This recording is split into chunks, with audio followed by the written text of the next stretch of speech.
एक गांव में दो बहनें रहा करती थीं, पूनम और प्रेमा। पूनम के कम पढ़े लिखे होने के कारण पूनम का विवाह एक गरीब परिवार में हुआ। वहीं प्रेमा की सुंदरता पर फिदा होकर एक अमीर व्यक्ति ने उससे विवाह किया। अपनी सुंदरता का घमंड तो प्रेमा को पहले ही से था। विवाह के बाद उसे दौलत का भी घमंड हो गया। प्रेमा स्वभाव से बहुत ही सख्त और कठोर हृदय वाली थी और पूनम नरम और दयालु थी। दोनों बहनें एक ही गांव में आसपास ही रहा करती थीं। जब भी प्रेमा को मौका मिलता, पूनम को उसकी गरीबी के कारण नीचा दिखाने की कोशिश करती। अरे पूनम, तुझे पता है मेरे पति ने मुझे सोने का हार दिलाया और तुम्हारे खेत के पास वाला जो खेत है वह भी हम खरीद रहे हैं। तुमने तो शादी के बाद कुछ भी नहीं खरीदा होगा, मगर अब तुम कर भी क्या सकती हो। तुम्हारे तो खाने के ठिकाने नहीं हैं। वह तुम्हें क्या खरीद कर देगा। पूनम को बुरा तो लगता, किंतु वह मन मसोड़ कर रह जाती। पूनम के दिन बड़ी ही तंगहाली में गुजर रहे थे। 2 वक्त की रोटी भी बड़ी मुश्किल से जुट पाती थी। कई बार प्रेमा से मदद की गुहार की। अरे प्रेमा बहन, आज हमारे घर पर अन्न का एक दाना भी नहीं है। ऐसे में मेरे पति किशन जमींदार के घर पर गए, मगर किशन जमींदार ने पैसे देने से मना कर दिया। तो प्रेमा बहन, आज तुम थोड़े पैसे की मदद कर दो। फसल बिकते ही हम तुम्हारे पैसे लौटा देंगे। अरे बहन, तू आज पैसे मांगने आई है।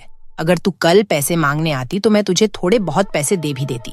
मैंने तुझे बताया था ना, तुम्हारे खेत के पास वाला खेत जो हम खरीद रहे हैं। तो आज सुबह सुबह मेरे पति घर में जितने भी पैसे थे सभी लेकर चले गए। घर में आज पैसे नहीं है। प्रेमा ने कभी उसकी कोई मदद नहीं की। एक दिन पूनम ने सोचा,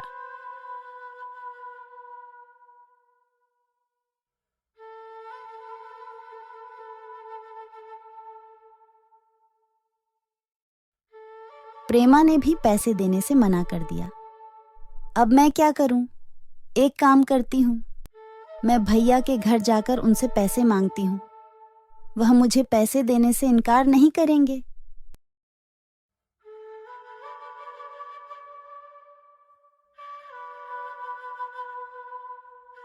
आगे बढ़ने पर उसे एक बूढ़े बाबा दिखाई दिए। अरे बाबा, इतनी गर्मी में आप ये भारी मटका लेकर कहाँ जा रहे हो? कहीं नहीं बेटा, बस पास में ही मेरी झोपड़ी है, वहीं ये पानी का मटका लेकर जा रहा हूँ। मैं भी इसी तरफ जा रही हूँ। लाओ अपना ये मटका मुझे दे दो। नहीं बेटी, नहीं, मैं तो ले जाऊंगा ये मटका। तू क्यों तकलीफ उठाती है? अरे बाबा, मैं भी तो तुम्हारी बेटी जैसी हूँ। लाओ दे दो मुझे ये मटका। फिर प्रेमा ने मटका ले लिया। दोनों साथ साथ झोपड़ी तक पहुंचे। पूनम ने बूढ़े बाबा की झोपड़ी तक मटका छोड़ दिया। ठीक है बाबा, अब मैं चलती हूँ। और अपने भाई के घर पहुंच गई, मगर उस समय भाई घर पर नहीं मिला। अरे भाभी, भैया कहाँ पर हैं? वह अभी घर पर नहीं है। अरे मुझे भैया से जरूरी काम था। क्या काम है मुझे बताओ। अरे भाभी, मैं क्या बताऊं? अभी हमारे घर की आर्थिक स्थिति बहुत खराब है। हमारे पास 2 वक्त के खाना खाने के लिए एक दाना भी नहीं है। तो इसमें हम क्या कर सकते हैं? हमारे पास कोई पैसों का पेड़ है जिसमें से पैसे तोड़कर तुम्हें हम दे दें। हमारे पास अभी पैसे नहीं है। ठीक है, पैसे मांगने के अलावा कोई काम हो तो बताओ, वरना यहाँ से जाओ। ठीक है भाभी, मैं चलती हूँ। भाभी ने उसे घर से भगा दिया। दुखी होकर वह अपने घर वापस लौटने लगी। तभी उसको वही बूढ़े बाबा मिलते हैं। अरे बेटी, इधर आओ। अरे बेटी, तू इस गांव में किसके घर आई थी? अरे बाबा, मैं अपने भैया के घर पर उनसे मदद मांगने आई थी। पूनम ने अपनी पूरी कहानी बाबा को बताई। बेटी, ले, तू इन तीनों घड़ों में से एक घड़ा ले ले। क्यों बाबा? अरे बेटी, तू इतनी दूर से पैदल चलकर आई है और पैदल ही चलकर तुझे वापस भी जाना है। बेटी, अगर तुझे रास्ते में भूख लगे तो तू इस घड़े के अंदर लड्डू है, तो तू वह लड्डू खा लेना। नहीं बाबा, मुझे नहीं चाहिए। आपने मुझसे पूछा, इतना ही बहुत है। अरे बेटी, ले लो, तू भी तो मेरी बेटी जैसी है। फिर बाबा के बार बार कहने से पूनम घड़ा बाबा से ले लेती है। और फिर अपने घर की ओर जाने लगती है।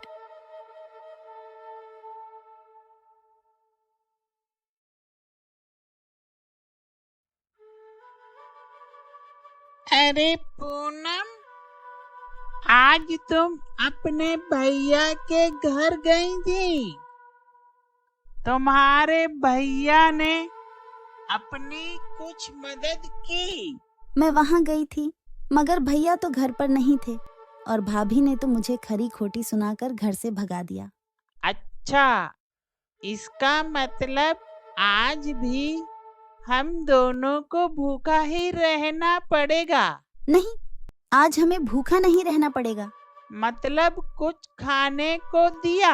अरे नहीं, मैं जब भैया के घर से वापस लौट रही थी तब मुझे रास्ते में एक बूढ़े बाबा मिले और वह बाबा ने मुझे एक लड्डू से भरा घड़ा दिया कि रास्ते में भूख लगे तो खा लेना।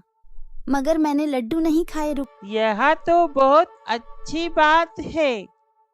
जाओ, फटाफट तुम वह लड्डू ले आओ, हम दोनों खाएंगे। आज मैंने सुबह से कुछ नहीं खाया है। मैं अब भी लेकर आती हूँ। और जैसे ही पूनम घड़े को खोलकर देखती है तो वह चौंक जाती है। अरे बाप रे, सोने की मोहरें, वह भी इतनी सारी। अरे क्या हुआ? अरे बाप रे बाप, इतनी सारी सोने की मोहरें। तो तुम्हें यह घड़ा किसने दिया? मैं सच कह रही हूँ, मुझे यह घड़ा एक बाबा ने ही दिया। अरे बाप रे बाप, भाग्यवान।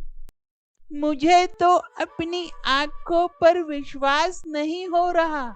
मुझे लगता है कि ऊपर वाले ने हमारी सुन ली। तुम सच बोल रहे हो, मुझे तो विश्वास ही नहीं हो रहा है। पूनम और उसके पति की खुशी का कोई ठिकाना नहीं था। फिर दोनों ने गांव में खेती करने योग्य एक जमीन खरीदी। पूनम की तरक्की देखकर प्रेमा को बहुत जलन हो रही थी। वो अपने पति से कहती है, अरे सुनो जी, ये मेरी बहन इतनी पैसे वाली कैसे बन गई? उसके पास इतना धन कहाँ से आया? कुछ दिन पहले तो ये मेरी बहन के पास खाने को दाना भी नहीं था और अब तो हमसे भी ज्यादा पैसे वाली हो गई। हाँ, मैं भी वही सोच रहा हूँ। पहले तुम्हारा बहन का पति लोगों के खेत में मजदूरी करता था और एकदम से इतना पैसा कहाँ से आया?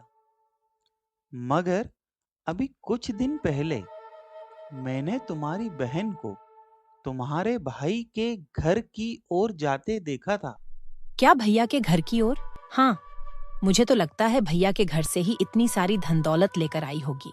मगर तुम्हारा भाई कैसा है जो सारा धन तुम्हारी छोटी बहन को ही दे दिया? उसकी बहन तो तुम भी हो। भाई के लिए तो दोनों बहनें बराबर हैं, तो फिर दोनों बहनों को बराबर हिस्सा देना चाहिए। तुम बिल्कुल ठीक बोल रहे हो। भैया की संपत्ति पर जितना उसका अधिकार, उतना ही मेरा अधिकार है। हम लोग कल सुबह ही मेरे भाई के घर चलेंगे। फिर वो दोनों सुबह सुबह अपने बड़े भैया के घर उनसे मिलने जाते हैं।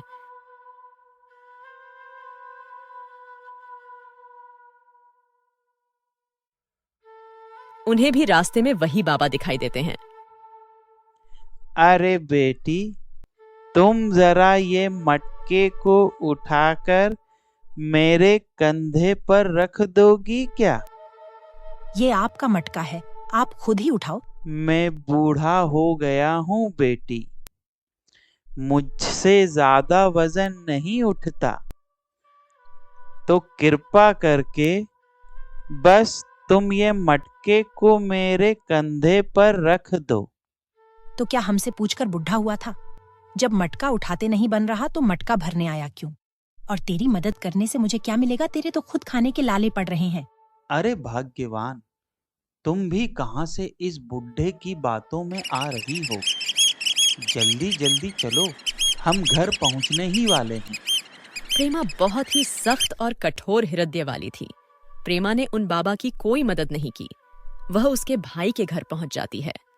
अरे भैया भाभी, अभी कुछ दिन पहले पूनम यहाँ पर आई थी क्या? प्रेमा, क्या हुआ? हाँ, थोड़े दिन पहले पूनम आई थी, मगर मैं उससे नहीं मिला। जब वह घर आई थी मैं बाहर शहर गया था। उससे केवल तुम्हारी भाभी ही मिली। भाभी, तुमने उसे कुछ दिया था क्या? नहीं, मैंने तो उसे कुछ भी नहीं दिया। हमारे पास कुछ होगा तो ही तो उसे देंगे। अच्छा, इसका मतलब आपने उसे कुछ नहीं दिया। ठीक है भैया, हम चलते हैं।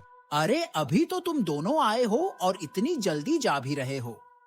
खाना तो खाकर जाओ। अरे नहीं भैया, यहाँ से निकल रहे थे तो हमने सोचा कि भैया से मिलते हैं।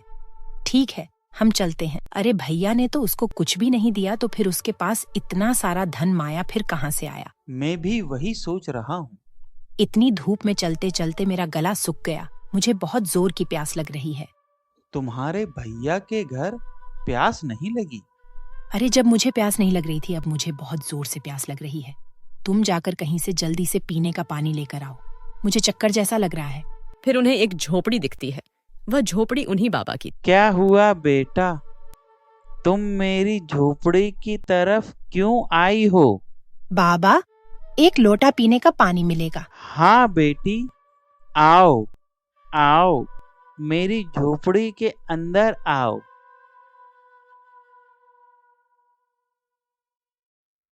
हमने तो तुम्हारी मदद करने से मना कर दिया था, तो भी तुमने हमको पानी दिया।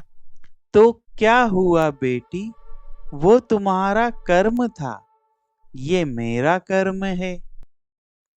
अच्छा बेटी, कहीं तुम उस पतंगा की बहन तो नहीं?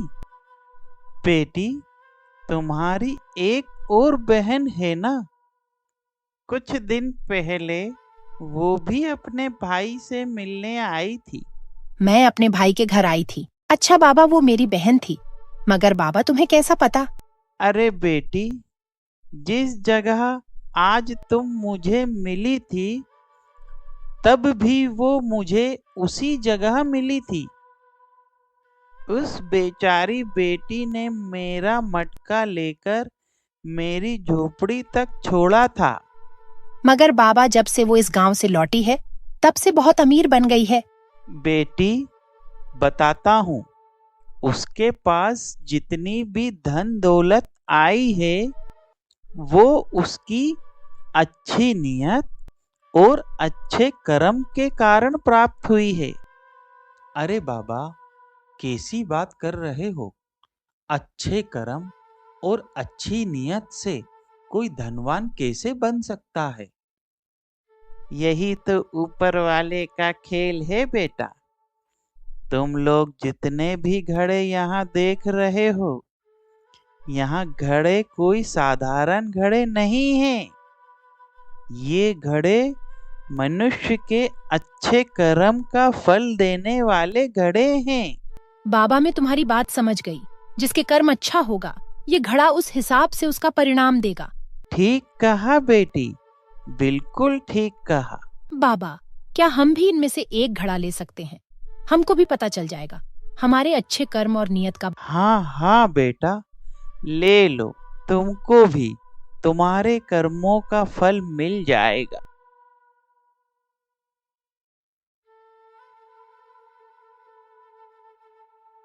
ही वो घड़ा खोलते हैं। उसमें से बहुत सारे कीड़े निकलने लगते हैं। रे बाप, इस घड़े में से तो कीड़े निकले। तो क्या गलत निकला? आज तक हमने किसका भला किया? किसी की मदद करते तो ऊपर वाला भी अपना अच्छा ही करता। तुम्हारी बहन बेचारी अपनी चौखट पर मदद मांगने आई, मगर तुमने उसकी मदद नहीं की। ऐसे कर्म करने के बाद हम अच्छे फल मिलने का कैसे सोच सकते हैं? तुमने सच कहा। मेरी आंखों पर तो अपनी अमीरी का पट्टा चढ़ा था। प्रेमा को अपनी गलती का बहुत पछतावा हो रहा था। जो किया वह बहुत गलत किया।